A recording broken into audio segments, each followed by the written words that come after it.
Good afternoon. It's Wednesday, February 8th. This is Sam, aka Batman, and I will be taking off in 28 days to fly from Austin to Atlanta on the first leg of my 2023 Appalachian Thru-Hike. I wanted to take a few minutes to go over my big three. I actually haven't narrowed it down to a big three. I'm still making some decisions on the pack and the shelter. But I'm sort of dialed in. I've got the number down to three packs looking at and two shelters. I'm still waiting for a sleeping quilt from Enlightened Equipment. Okay, here we go. Let's start with the packs first. As you can see, I have three packs down there. Let's start with the pack on the far right. This is a Gregory Optic.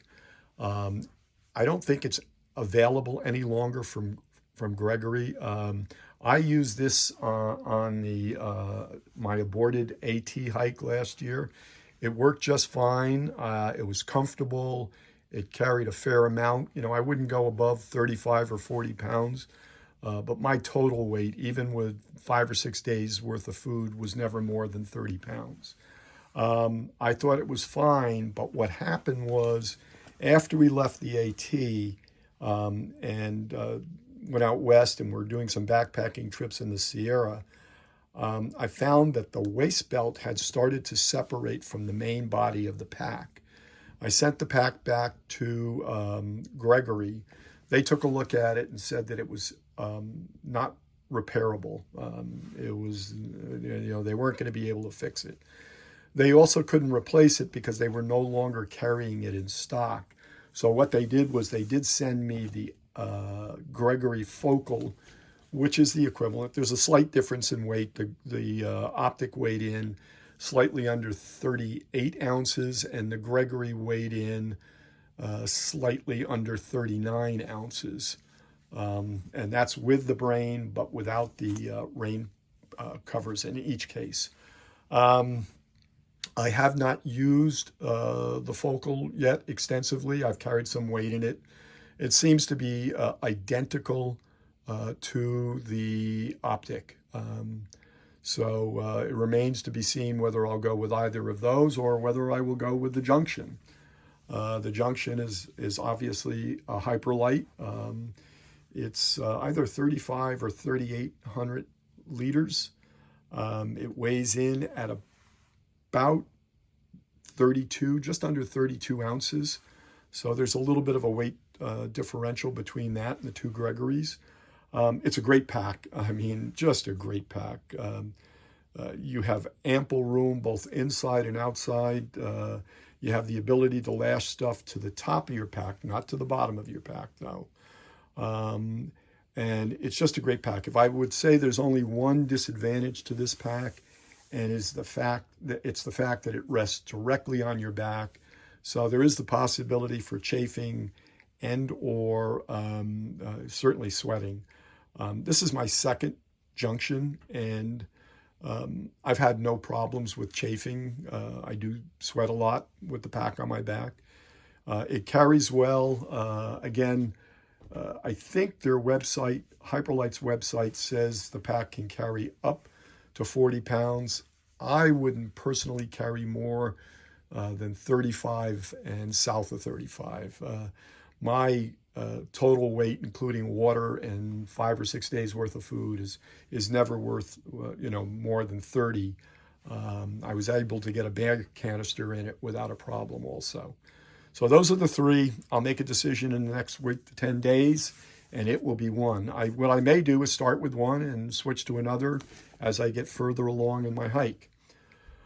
Next is a shelter. Again, I haven't made a final choice. I've narrowed it down to the Z-Packs Duplex and the Big Agnes Copper Spur Platinum 2. We carried or used on the AT last year the Big Agnes Copper Spur Platinum 3. And we had used it on the John Muir Trail the year before. It worked fine. We really liked the tent. It was roomy, easy to set up. You could get a really taut pitch on it. It did develop some holes last year fairly early on in our hike. So what I did was I sent it back to Big Agnes. I bought another tent in Franklin, I think, another Big Agnes, which we really didn't like that much. I won't say what the tent was. They said the holes were not repairable, so they gave me a credit, and I got this tent, which is the Big Agnes Copper Spur Platinum 2. When Robin joins me in May, I will switch either to the, or we will switch either to the triplex or to the Big Agnes Copper Spur Platinum 3. That I was able to pick up at, I think on Amazon, not exactly certain where. You cannot get the Platinums any longer. Evidently, they are not making them any longer. We have a triplex. I like the triplex. It was just a little bit too much overkill, at least while I'm hiking alone. It obviously is a trekking pole tent. I've gotten pretty good at getting a good pitch on it. Condensation really wasn't a problem when we used the triplex. The only thing that sort of bugged me a lot was trying to close up, seal up the vestibule from the inside. It's really easy to do from the outside. It's really tough to do from the inside. So I've got a couple of hacks that I saw online that I added to the triplex that appeared to work, and they hopefully will work on the duplex.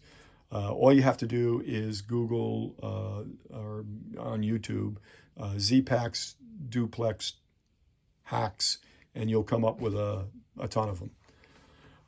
My sleep system, last year I carried an Enlightened Equipment Revelation 20-degree bag. I bought a new bag this year, an Enlightened Equipment, it's not a bag, it's a quilt, an Enlightened Equipment 10-degree Revelation, which I'm going to carry at least for the first until late April, early May.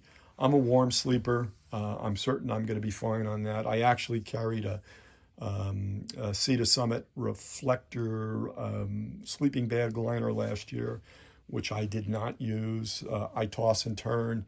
It's very difficult for me to be in an enclosed bag and get a good night's sleep. On the trail last year, as far as sleeping bags, this is a Tensor, a Nemo Tensor, a regular wide. It's 19 ounces, so it's heavy. Last year, I started off with one brand, which was an ultralight brand. I had used it before.